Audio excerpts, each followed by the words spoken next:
Good afternoon, everybody. Welcome to episode number 2 of Not Enough Marks. By the way, I threw that together before the show started. Right before the show started, I found this track that was sent to me that I could use, and I like this track. And I just...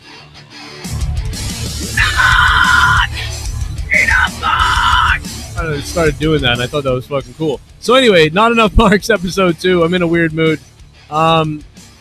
This is brought to you by the Patreon, my Patreon, The Joe Cronin Show. Without the patrons, this show would not happen. And soon this whole entire podcast will be coming to Patreon only, and we'll have clips of it up here on YouTube. But right now, we are live. I am actually live with you on YouTube, the way we always do it. Donation alerts are on, for the people wondering. Those will be alive. And... let's talk about this shit. So the first thing that I wanted to talk about is we wondered about the third hour of Raw, right? Because the third hour of Raw was all about like what's going to happen on the third hour of Raw, because you know WWE chose to put Rusev and Lana for the third hour of Raw, which was we thought it was very strange. And I thought it kind of worked with getting heat, I guess, at the end of the show a little bit. But again, it's sort of like the good heat, bad heat. It's bad in the way that like people wanted more from that show. They wanted something else to happen, more to happen, and they felt like they'd watched this entire show, and this is how the end is going to happen. This is how the end is going to happen. It's going to be Lana, Rusev, and Lana making out with Bobby Lashley again, which eventually this will work. You know, this will kind of like pay off, I guess, and that people will really cheer for Rusev to beat up Bobby Lashley and Lana. Like, it's kind of working in that way. But as far as Raw as a show goes, it's not working for that because people are not happy. People are pissed. Hey, Corey, how does it feel cheating on your wife with Carmella? So Dorian Moore says. Yeah, I mean, people are always going to bring that up. Now, I don't even remember what the truth is on that, to be honest. I remember being really harsh on Corey Graves and then being like, oh, you know, sorry, we were wrong, you know. But then it being not that wrong, you know what I'm saying? Like, so it's like very, very weird. Like, he definitely did some kind of skeevy stuff. So that's no doubt about it. And yeah, people are still having their problems in California with the power outages and all that stuff. What's up? I'm live, yeah. What's up? Oh, yeah, there's 2 of them, yeah. But yeah, sorry about the California power. A lot of people have hit me up about that, saying that the issues with California. No doubt about it. Major problems out there. So that's problem number 1. So we wondered about the third hour. What's going to happen here with the third hour? What's really going to happen? You know, because the ratings are going to tell you, right? You can say all you want about this or that. In the end, the ratings are going to tell you. If Raw drew a decent rating at the end in the third hour, then, wow, Lana and Rusev, that whole thing was a success. It killed it. But it didn't. It didn't do well. So it tells you that it's kind of a fail. But it is the last moment of the night. So again, I want people to remember at the same time, it's kind of like what ended up happening wasn't that bad.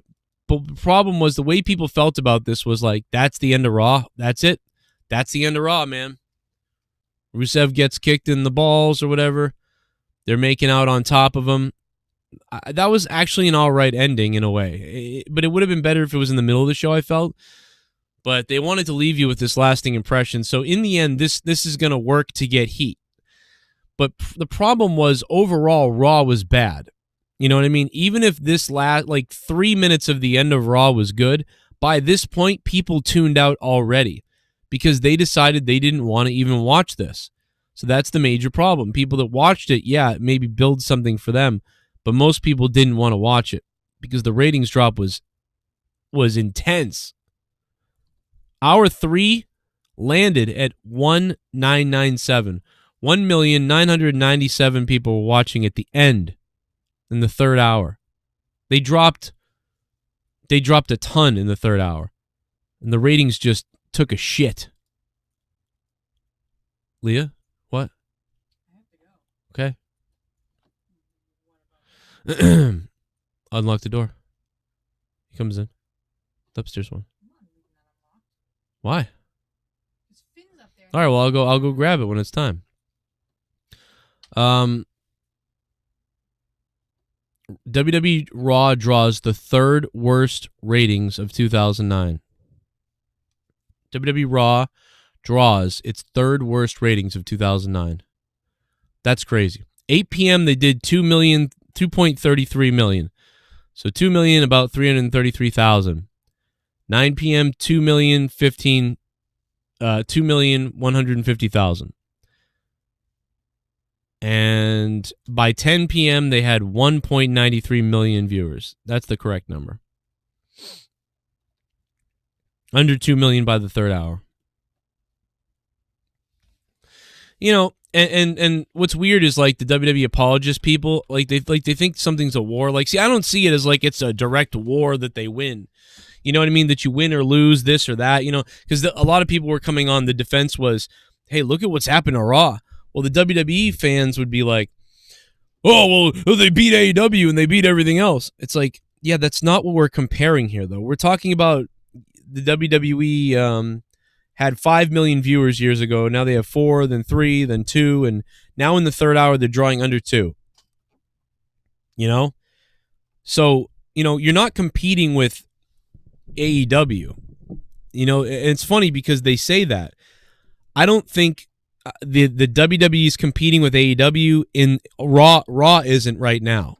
They will be soon when they drop down to their lowest amount ever when that comes. But right now they're not competing with AEW. They're competing with themselves. And they're losing to themselves. WWE is losing to themselves every single month. When ratings come out, when attendance come out, when those demographics come out, when all of those stats and things come out, WWE is losing to themselves every single time. So, it's not about, you know, AEW. They're competing with themselves. And eventually they're going to lose to themselves. And they're going to get down to the point where, you know, they will be competing with AEW. They don't want to be doing that, but that's what they're going to get down to the point of.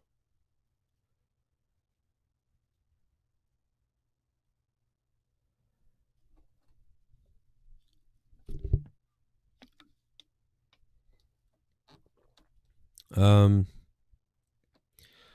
don't know if the alerts don't go out or like what's going on YouTube this past couple days and week, but it's been weird. It's not a war. They're losing a war against everybody. Everybody's losing a war. Corey Graves had Seth Rollins on his stupid show the other day, and they basically just said the same crap that, you know, you would expect said. You could trace it back, you know, several months, but I think it really blew up recently at Hell in a Cell due to the, let's say, controversial ending of your matchup with the Fiend, Bray Wyatt. Yeah, I mean, controversial. I mean, it's kind of one of these things that, you know, where does it go? Like, what's the answer? You know, why? But I mean, it's sort of like people just, if they don't get what they want, they whine about it on Twitter, right? I mean, that's kind of what happens nowadays, and that happens with everything. It's not just our. Sounds like they whined about it in the fucking crowd, Seth, you stupid idiot. How is this guy a face? Yeah, well, it is what it is, and, you know, it's like what they don't get it, they whine about it on Twitter. No, they fucking whined about it in the fucking place. They literally did it in the arena, in your face, in real person, in real life, to your face. They weren't just going on Twitter afterwards like, oh, that was shit. No, the whole fucking goddamn arena was telling you. What? due to the, let's say, controversial ending of your matchup with the Fiend, Bray Wyatt.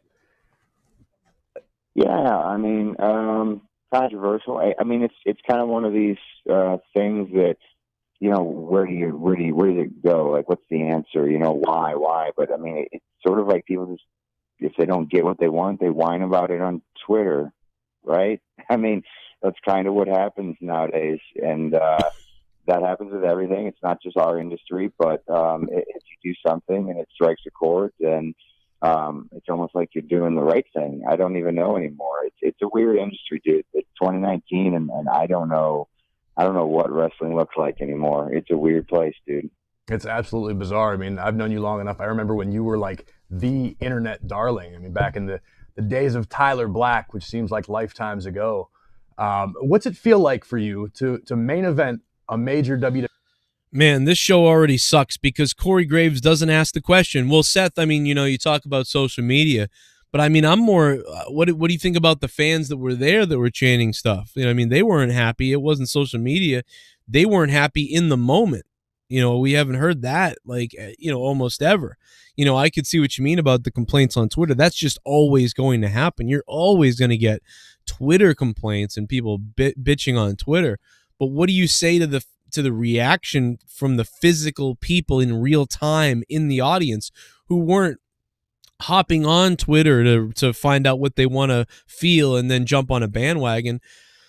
That was a genuine live reaction. But no, he didn't ask him that. He just kind of skipped over that. Seth Rollins sounds like an absolute asshole in this interview. And that it's for that reason. Corey couldn't even get him to clarify that. You know what I'm saying? Like, he just asked him about the reaction to the match, but Seth's only talking about the social media reaction. But dude, that's like everyone's reaction. Like, that, it's not just, and I know that he's the champion. I know he's got to be careful. You know, Seth doesn't want to come out there and bash what they did. In fact, to be honest, like, I wouldn't even, if I was Seth Rollins in WWE, I wouldn't even want to be on a show like this. I'd be like, dude, I'm not breaking kayfabe. I'm the WWE champion. Like, I'm not going to come on here and answer, like, breaking kayfabe questions. Like, we're going to keep this shit going. Like, we're not going to go there. Or we're going to go really there. You know, I mean, I don't know what to say. If I was Seth Rollins, I would have said, hey, listen, man, the fans are gonna tell you how they feel every time, and I think they told us, they told me, they told the WWE universe, they told everybody behind the scenes, you know, what they felt there. And you know, sometimes you go to your favorite team's hockey game or whatever, and maybe they lose 5-0 and the fans boo. You know, it's not, they're gonna tell you, good fans are gonna tell you how they feel no matter what. But the fact of the matter is, you know, it was a tough match against the Fiend, and I don't really know what to make of him still now.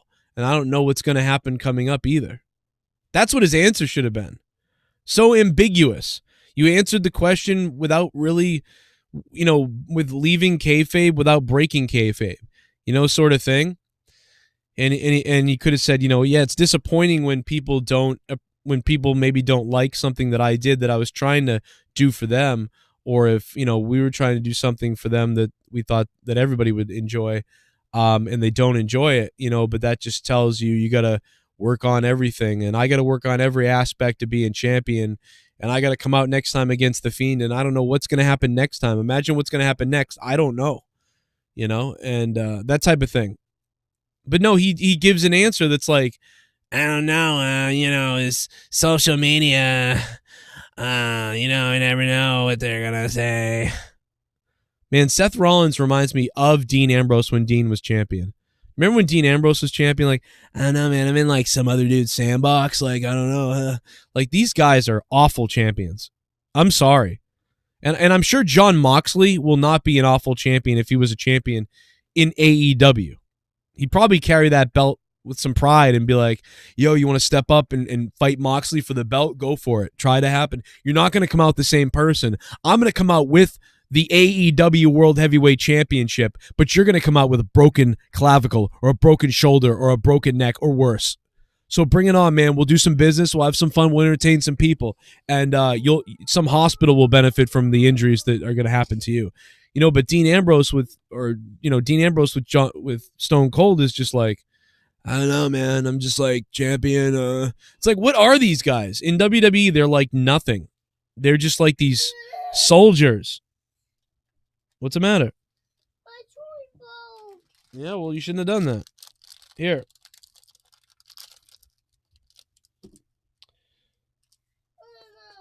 There you go. I want to shout out to the patrons on Patreon who made this podcast possible. And by the looks of things, we're going to be taking this thing to the Patreon anyway. So I hope you guys check out my Patreon. We'll be doing the rest of these episodes. Not Enough Marks podcast on Patreon in full. Patreon.com/Joe Cronin Show. Come over to the Patreon for just a couple bucks a month. You can hear it and hear all the other podcasts that I put up there, including 30 hours of bonus content you can't not hear on YouTube. And we'll be putting clips of this podcast. We'll be putting clips of this podcast up here on the Joe Cronin Show, but the entire thing in its entirety will be up on Patreon in audio form, so you guys can download it. And you'll be able to hear the whole thing. You got that? Okay. That's Finn. Yeah, Finn wanted me to open a little Cheez-Its,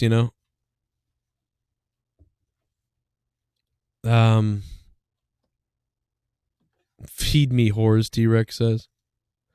Everybody sounds like robots. Yeah, everybody sounds like robots, man. Seth Rollins sounds like a robot. Just everybody sounds like a damn robot. And I don't know what the reason is for that, but they all sound like robots, no doubt about it. So,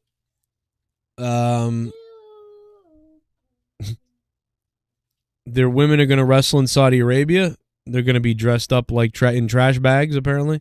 But Natalyia will face Lacey Evans in Saudi Arabia, so you will get to see that if you were looking for that. The women in Saudi Arabia, so that should be cool.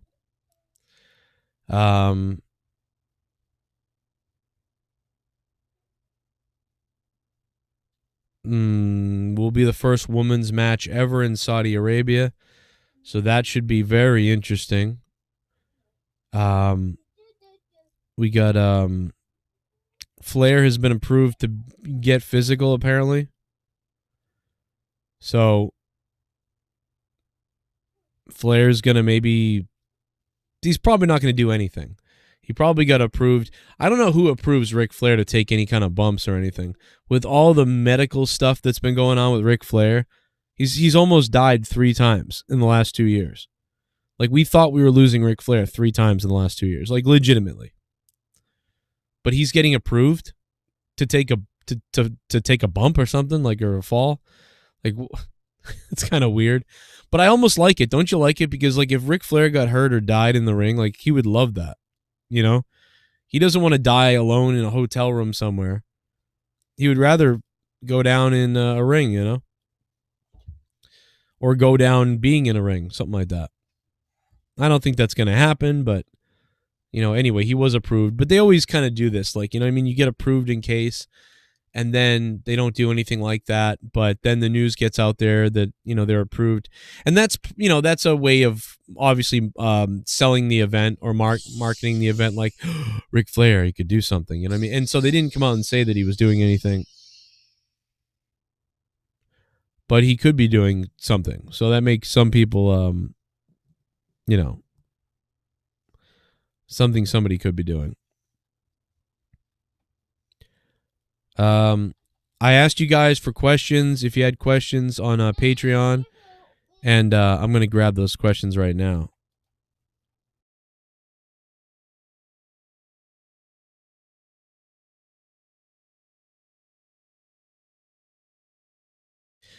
So we go over to Patreon, and yeah, I'll do it in a minute, buddy.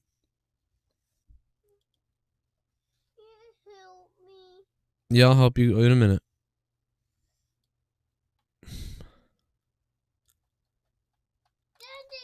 What? I'm doing work. This doesn't work right now. Something went wrong with my TV. It's broken. My TV's broken. That's my third TV that's broken. Now another one's broken. Doesn't work. We got one question. Wow. One question on Patreon. 390 patrons got one question. That's weird. TB Jammer. Which brand has the best quality of actual in-ring wrestling? AEW, NXT, NXT UK? What is the match of the year? Match of the year, I couldn't tell you right now. I think, Omega and Joey Janela are up at the top of that list recently that I can remember, but the other ones I can't.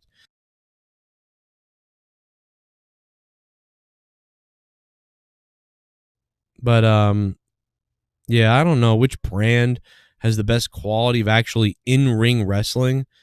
I would probably say NXT at this point, I guess, because they have the most, of everybody else. Because I'm just seeing the same style a lot in a lot of matches, but even NXT, it's like a lot of these matches are just smash, kick out, false finish, kick out, smash, finisher, smash, dive out of the ring, dive, flip.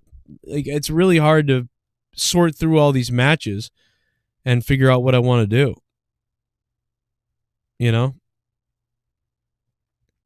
But anyway, that's weird that there's only one on there. There's like fucking Patreon things, alerts not going out. That's weird.